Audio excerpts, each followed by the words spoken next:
direct nga under attack na data tungod kay matud pa sa mga exorcist labi na ni Father Gabriel Amort, the greatest triumph of Satan is he convinced the humanity that he doesn't exist. He does not exist. Ang pinakadakong kadaugan ni Satanas matud pa sa mga exorcist nga nakumbinser niya ang katawhan nga wa siya. Unsa may mahitabo kung ang tao dili na tamutuo nga ning exist ang yawa, na ay yawa. Kung way yawa, way impyerno. Kung way impyerno, magpatuyang ta sa atong pagpangawat. Mao nang pataka tagpangilog ug yuta. Patuyang ta sa atong kaulag. Mao nang buhi pa imong asawa, gapitok-pitok pa, ngita naglain. Patuyang. Ngano man na kay wala naman tay kahadlok sa silot sa Ginoo. Tanawa, tungod kay gisalikway nato ang existence sa yawa o ang pagtulunan sa impyerno, ang mga tao karon nag-focus ra sa goodness sa Ginoo. Nakalimot nga ang Ginoo hustisya usab. Kay hustisya mugante og mosilot. Mao na nga kinanglan tang masayod ana. Unya kay unsa may atong common vocation. Dili tanan gitawag pagkapare, dili tanan gitawag pagkaminyo, nay uban magpabiling single blessedness. Pero kitang tanan gitawag sa pagkabalaan. Mao nay common vocation na to, pero sa gingon sa Catechism, paragraph 2015. The way of perfection passes by the way of the cross. So ang dalan paingon sa kahingpitan kinahanglang moagi sa cross. Kalisdanan. There is no holiness without renunciation and spiritual battle. So wala gayoy mahitabo nga pagkabalaan sa tao kung walay pagsalikway ug walay espirituhanong gubat. Karon ang pangutana, unsay angay i-renounce?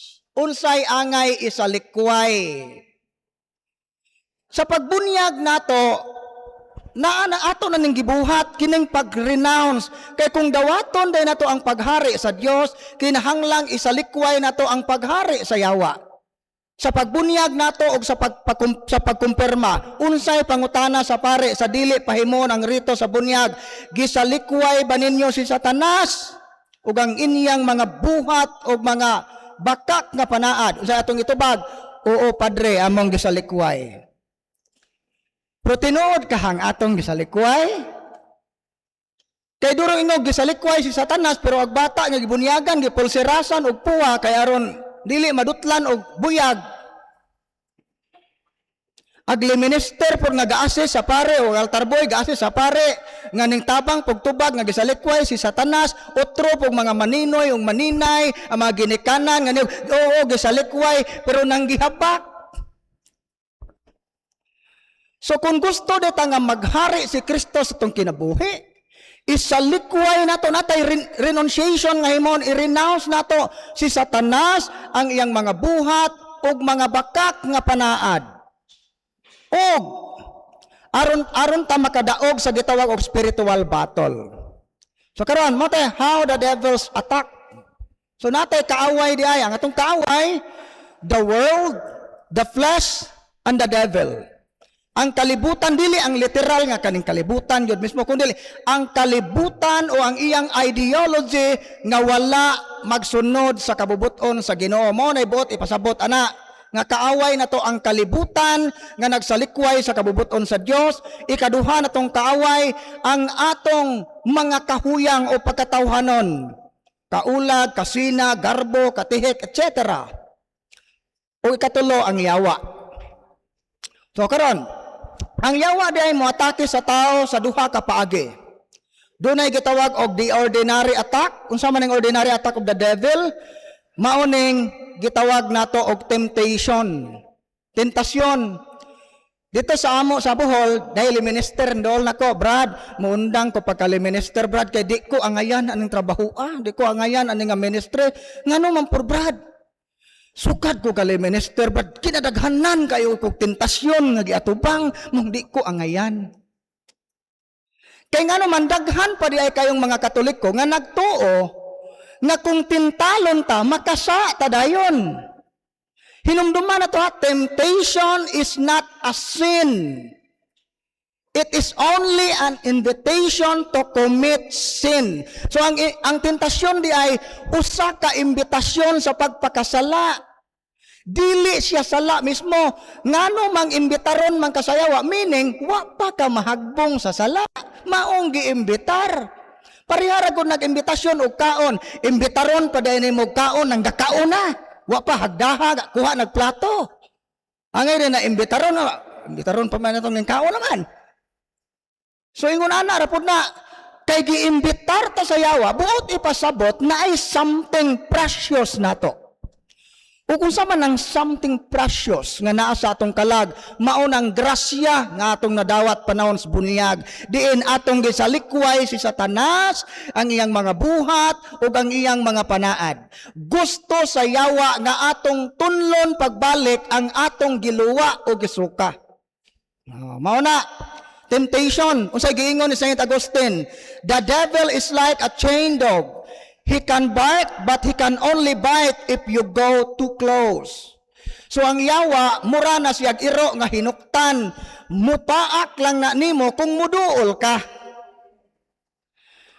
So mao din na nga, ang ordinary attack of the devil, igo ra na siya muusig, mupaghot ra na nato.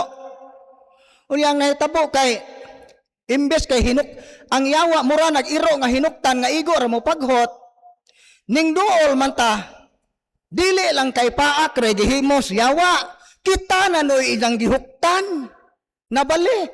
Imbes kay ang yawa mo'y hinuktan, igo ra mo usig, aga papaak man ta, awa lang na siya mo paak, ag isang hikot, gibalhin na to, kita'y gihiktan. Mano man na nga ang yawa, interesado man nga ang tao makasala, tungod, the demons are assiduous in tempting man, for they are most envious of man's good.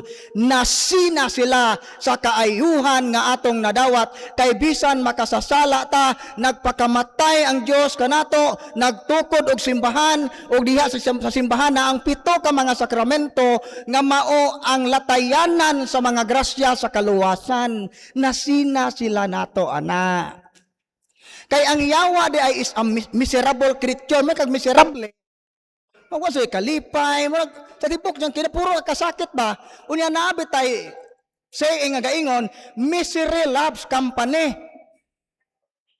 Mayong kag misery loves company, timani parihara ko na, iba ikaw, o di ba, at natay silingan nga, gasakit siyang kinabuhi, mga mong mana, mo bitaw og naay mo libak ninyo, naay mo daot ninyo, ayaw mo kasuko. Kaya nga naman, og masuko ka, masakitan ka, duha na mo. Natakdan ka sa iyang pagkamiserable. Kung naay masina ni mo, nga nasuko ni mo, kay madato, kahana, o wapan, mo bilangkad, anang afam, masagdi. Mano man, na may uban nga masina sa atong kalampusan, God. Mo na nga, og mupatol ta, ana, ang mahitabo, ana, wala tay kalainan niya. Ang mga insulto, magpabilin na siya sa tao nga naghatag sa insulto, gawas kung imo nang dawaton. Insultuhon ka, o di na ni mo tagdon, unsa mahitabo mo sumbalik man na, kana nga kauwaw o kasakit mo sumbalik man na sa naghatag. Pero imo nang dawaton, ikaw na tag-iya, ana. So mao nay kuan, arita sa ikaduha, extraordinary demonic attack. Ang extraordinary upat ni. Number 1, infestation. Demonic presence in a place, object, or animal. So ang demonic infestation di ay, ang atake sa yawa dili direkta sa tao, ipaagi niya sa mga lugar, mga butang o mga mananap. Sa maning mga lugar nga infested, for example, kanang inyong bahay diha, nang lihok na nang inyong mga butang diha nga walay tao. Pagmata ni mo, nanay, nilungag niyong rice cooker. Ingon po dagkan, buutan ni namuso, mga puti ni nga inkanto kay galungag. Sos paghukad, padipod, makaon, kay gibutangan, mapugasin, aparat di ay.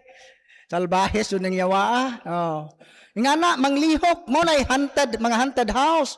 Pero naay klase sa infestation, nga, murag St. Peter ba, parang natutulog lang. Kanang gitawag og dormant spirit. Usa man ang dormancy. Abi ni mugwa murarag jud natog pero naa di ay. Dili pareha sa hunted nga dayag jud ang manifestation sa yawa, manglihok ang mga butang, naay mutoktok, naay mutawag, naay mga mananap manggawas sa inyong lugar, naay mga baho nga mukalitrag tungha nga naglibog kag saay gigikanan mo naay hunted. Pero ang dormancy lahi. Kay abi ni mugwayawa pero madayag ni siya sa batasan sa namuyo. Karon, unsaon pag ilang ang yawa nakapenetrate na sa pamilya? Simple ra kayo. Kung wa na gani maghari sa atong panimalay, ang gugma, ang kalinaw o panaghiusa, klaro na nga sign sa presensya sa yawa. Kay ang presensya sa Espiritu Santo nagtangag naggugma, nagtangag nagkalinaw, mo resulta na sa kahiusahan sa pamilya. Pero wa na gani gugma, sige na gani mog-away, isip ba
ang usa ka evil thought, daotang hunahuna nga gikan ni sayawa kung mukalit nig tungha, sudden and persistent.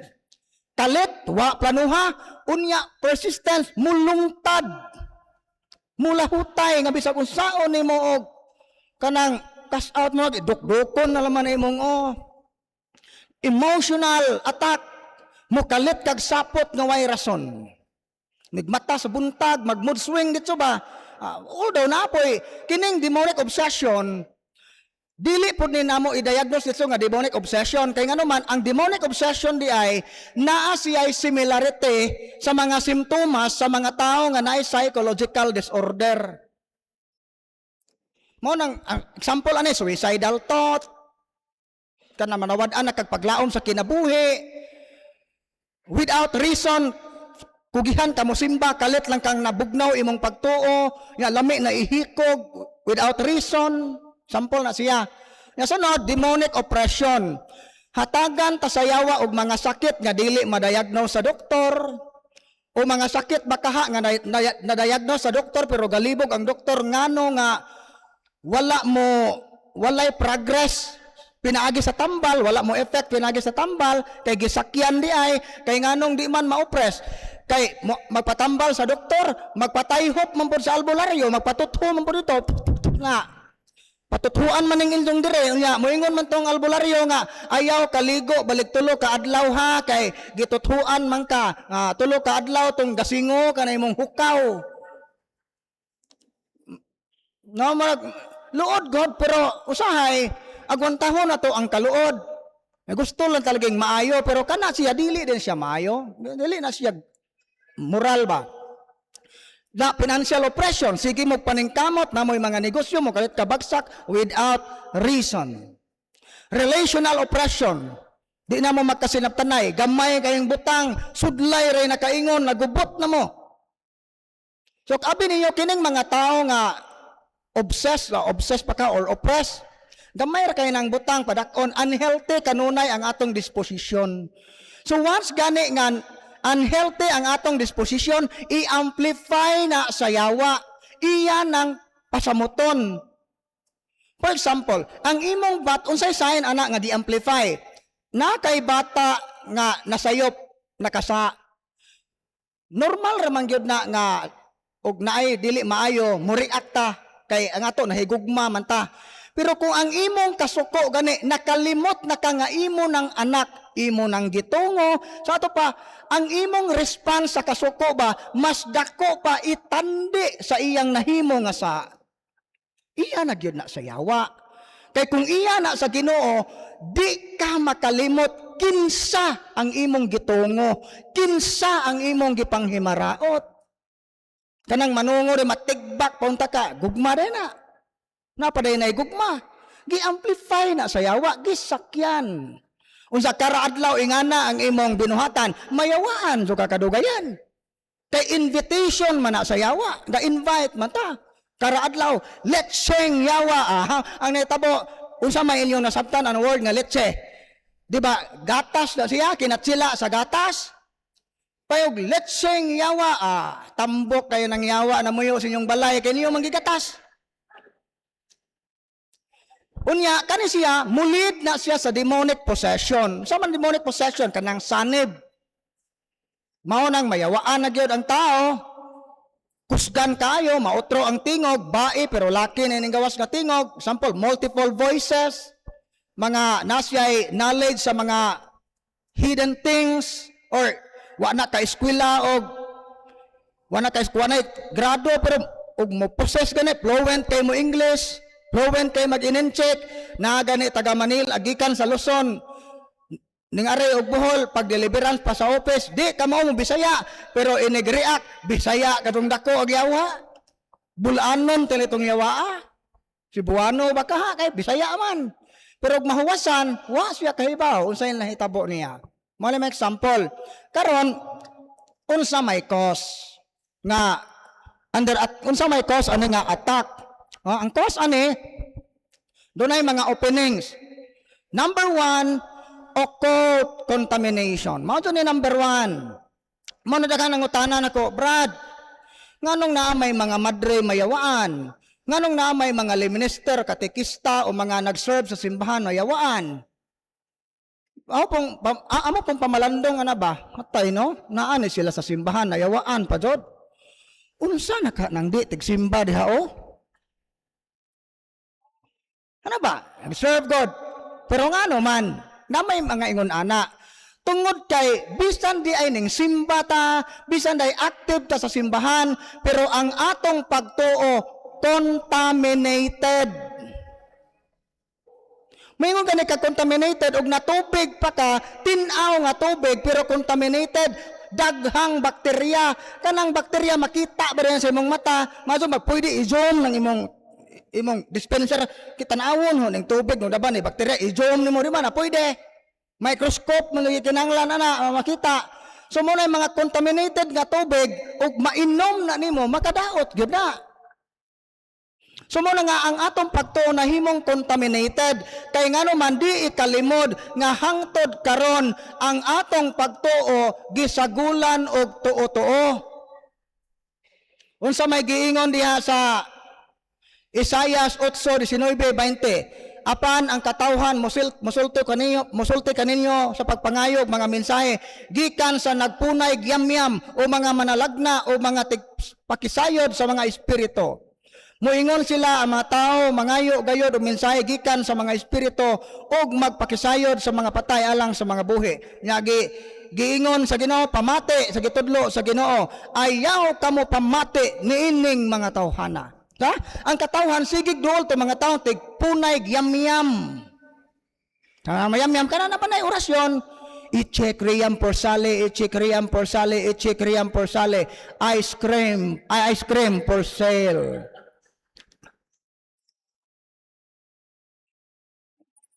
Maunang mga yam-yam. Sunod, Ezekiel 13:20, supak ako, nag-ingon ang Ginoong Dios. Kinsay nag-ingon? Ang Ginoong Dios. Supak ako sa inyong mga anting-anting na inyong gigamit paglitag sa mga tao.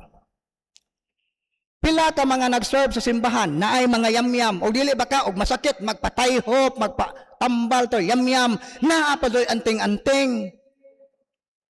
Nay mga bala nga di mo buto, nay mga bidalyon nga kanang nay daya kanang triangle bitaw, nay mata ang tunga, di budutlan, matingakay nay mga lana nga powerful kuno nga lana nga mubukaw kuno nay buyagan unay barangan nga muduol niya.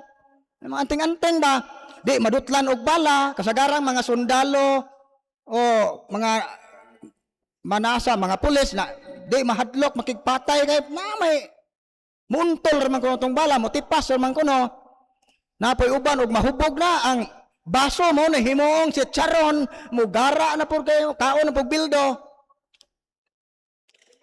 Magluto og baboy, kanang pinahilisan bitaw, kanang mantika, kamot, ikuraw rin na mugamit o kanang luwag. Anting-anting. Sunod, wala sila mamaayo sa mga tambal o habak, naayo sila pinagi sa imong pulong o Ginoo. Kaalam ni Solomon 16:12. Namoy mga habak diha, di na makaayos, malas, Biblia. Brad, manong di man makaayo, brad, nga kining gahatag no, kung ano, brad, mao man among leader man sa kapilya, ba, presidente man sa among kapilya.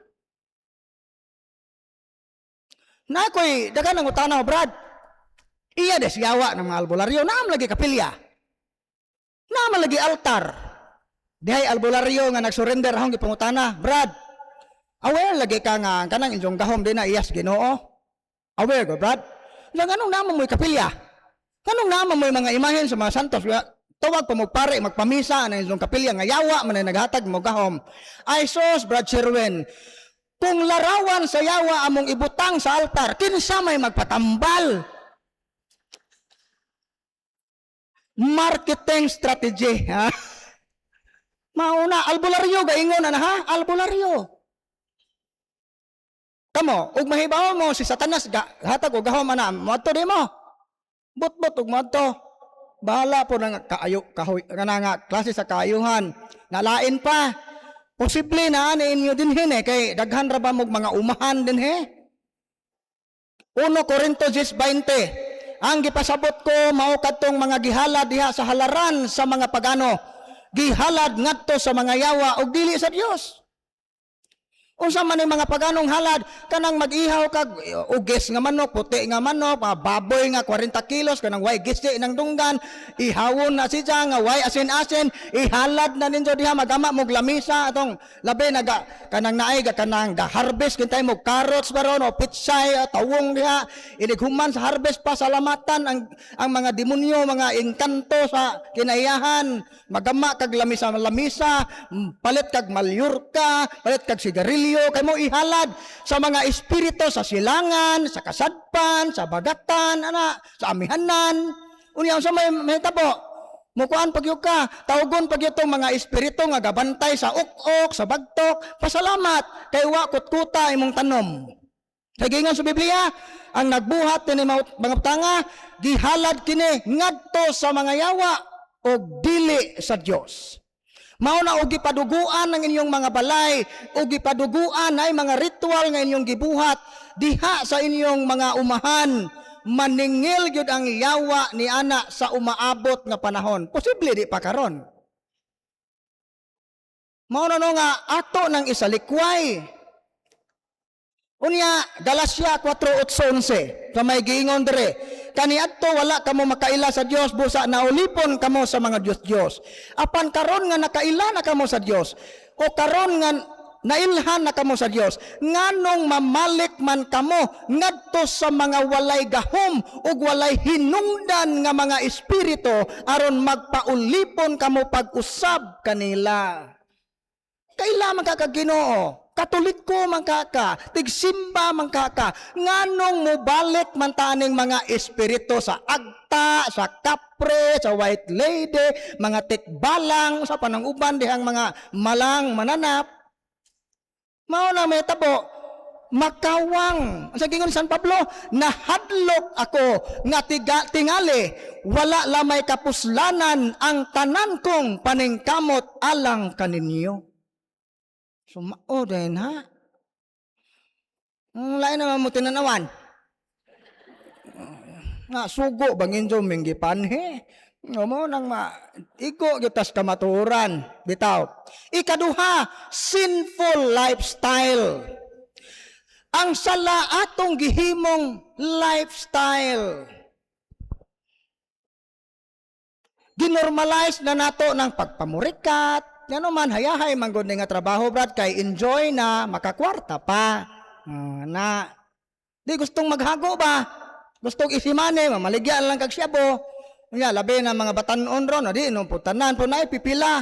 Nga tungod sa kataas, sa pangandoy, nga magka-iPhone, mauna nga mangita na lang mag-sugar. Sugar daddy. Wala, tama na. Sakpan mo sawa na, patay ka. Ginormal na nato ang sala ron panahona, ang itom gihimo natong puti, mao na gitawag og relativism. Ang kamatuoran karon wa na nato isipa nga objective kundi subjective na. Kita nay magbuot kung para nimo dautan ang pakighilawas gawas sa kaminyoon, para nako okay ra na. Mao na relativism, moral relativism. Kita nay gabuot, mura kita na Ginoo ba? Mo nang dinauso ang kasal dito sa Bohol, ay sus daghana kayong nayawaan way kasal oy. Unsa may rason nganong mapakasal? Wa kunoy baboy, way kapakaon.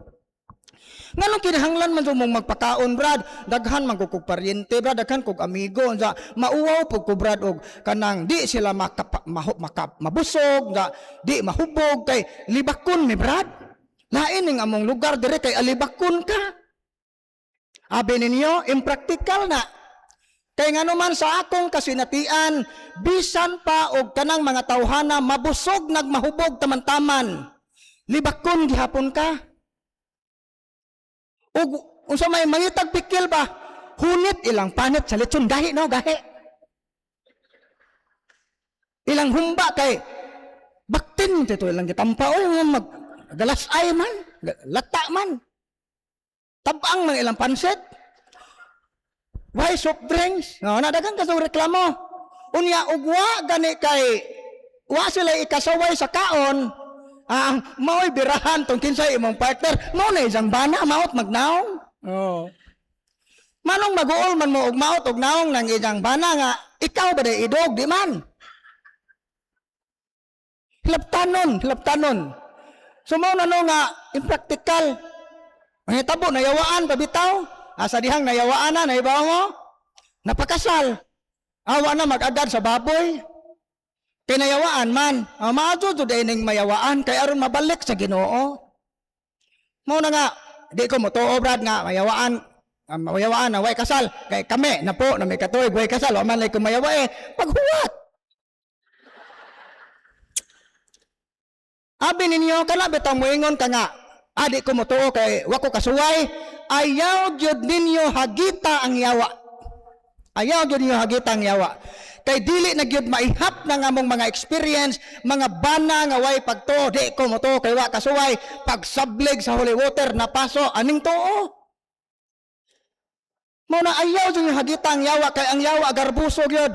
Ug naa man gani kay silingan karon nga grabe ka garbuso, grabe ka isog, nga og hagiton nimog sumbagay, mosumbag dito unsa na ka ang yawa. Ug labaw sa tanan, ayaw ninyo hagita ang Ginoo. Mga garpo na maguna, sinful lifestyle. Mga kumpisal ta, di na ko mo-discuss ang kumpisal. Sunod, mga unresolved negative emotion. Naghambin tag kahiubos, pagdumot, garbo, katapol, usa pa na ulipon ta sa negatibong pagbate. Kay ngani di ay once gani nga ang usa ka tawo maulipon ta sa mga negative thoughts and emotion, dili gyud ta katuman sa kabubuton sa Ginoo. Example, ulipon ta sa kaulag. Makatuman de ka sa kabubuton sa Ginoo nga ug uwagan jud ka nga pagkatao. Bisag minyo na ka mangita man jud kag lain. Unsa ipapatay pa nimo na imong bana kay aron maminjo kag utro. Di ba, bisan pag nag-serve ka sa simbahan, kung hakog yung ka, di yung kakatuman, kabuton sa Ginoo, kay nga naman, human sa misa, mangilog yung kagyuta. Mangilog yung kagkaptangan. Magdumot yuta. Aw, og di ka ng tawhana, di na madutlag bala o barang. Naunay mga, nakita po, no? Unresolved negative emotion, then katapusan ang third eye. So third eye is not a gift. Kung saan man siya, ang third eye di ay kasagaran, dunay mga tao nga na-open ang third eye tungod na sa occult contamination. Kay sa bata pa, bisan sa gibuntis pa, plasa-plasan yung glana sa bitin bitaw. Ini panganak ko no, musutoy ra ko no, mura ko no, bitin. Magpahilot-hilot mo ng mga manghihilot nga, himulsuhan ra ka, lupig pa'y ubigay ni, mahibawan, inighimulso, inighilam sa tiyan, bae ni bae. Aha? Napauban mo, laki ni laki, lupig pa'y ultrasound. Unya daghan kita mga ritual, sa gibuntis pa ng imong bata, nagbutang kag mga tunok sa buungon bitaw, kanang mga sanga sa buungon, ibutang nimo anang mga bintana, kay aron di kuno moduol ng balbal, uungo. Ug ako'y ungo, nganong anak man kumuagi, nang naitunok. Na kana siya mao nang ma-open ang third eye. Unya inig ka tawo na sa bata, inig birthday, magihaw og manok, ang dugo sa manok ikuros aning agtang kay happy birthday, ha? Da padugan jud kuno kinang nay ipahinungod nga handa ba kay ug di kuno handaan masakit. Gitungo nimo imong bata, tunglo na siya. Mo nang ma-open ang third eye. O dili ba kaha? Gaduwa og ML, gaduwa og kanang mga demonic na games. Spirit of the glass, spirit of the coins, mga Charlie, Bloody Mary, etc. Sige tan-aw mga horror movies. Sige paminaw ng mga satanic music, mga unhealthy music. Dili man dautan na mga kanta, pero ang lyrics sa kanta gani binastos na gani, binuang na gani, unhealthy na siya. Angay na to nang i-renounce, angay na to nang isalikway. So kanang mga butanga di ay mao na makaingon nga ang yawa makasulod sa atong kinabuhi. No mo na nga unsa may gibuhat sa Ginoo. Mao din ang sa pagbunyag nato gitagaan tagasa unsa may giingon dire. Baptism, that's a Catechism of the Catholic Church 405. Baptism by imparting the life of Christ, grace erases original sin and turns a man back towards God. But the consequences for nature, weakened and inclined to evil, persist in man and summon him to spiritual battle. So sa pagbunyag na to, nakadawat ta grasya, nahiusa ta sa Ginoo, pero wa mawagtang ang atong mga weaknesses. Kining atong pagkahilig sa wala mawagtang. Pero mao din gitagaan ta grasya kay gipadala ta kitang mga binunyagan, gipadala ta alang nining maong gubat, kinsay atong kontra, dili nang imong silingan. Dili nang imong igsuon nga nang nilog og kaptangan, di na mao'y atong kontra. Kay giingon sa Efeso 6:12, wala kita makig-away batok sa mga tao, kundi sa mga daotang espiritu nining kalibutana. Mao na mawa di ta ka kita ana nga realidad, yawa atong pagtan-aw sa atong silingan, nagyawa o labay o. Labay mo kasawa o asawa si yawa o. Pagkumbar pa, labay bagbagadak, o awa o, utro po mga yawanon, mga bataa, ano sa pagka ng mga matay ng kubuanga, mga kulirang dagko, makalibang punta nagtagok, o wala. Nakhan kayo tag mga panungo. Kaya nga naman, giisip na to sila, nga yawa, kaaway, pero tinod na tong kaaway, dili makita. 1 Pedro 5:8, pagbantay o pagtukaw kamo kay ang iyong kaaway mao ang yawa nga naglibot-libot kaninyo nga nagnulob sama sa leyon nangita og tukbonon. So unsaon na to pagbuntog ang yawa? Pinaagi sa grasya sa Dios nga makuha diha sa mga sakramento ug ang mga sakramentals makatabang na sa atong kinabuhi aron mabuntog ang yawa. Unsa ning sakramento ug sakramentals mao nay ipaambit sa atong sunod nga speaker. So dinhi ra ko kutob, daghang salamat ug maayong gabi sa tanan.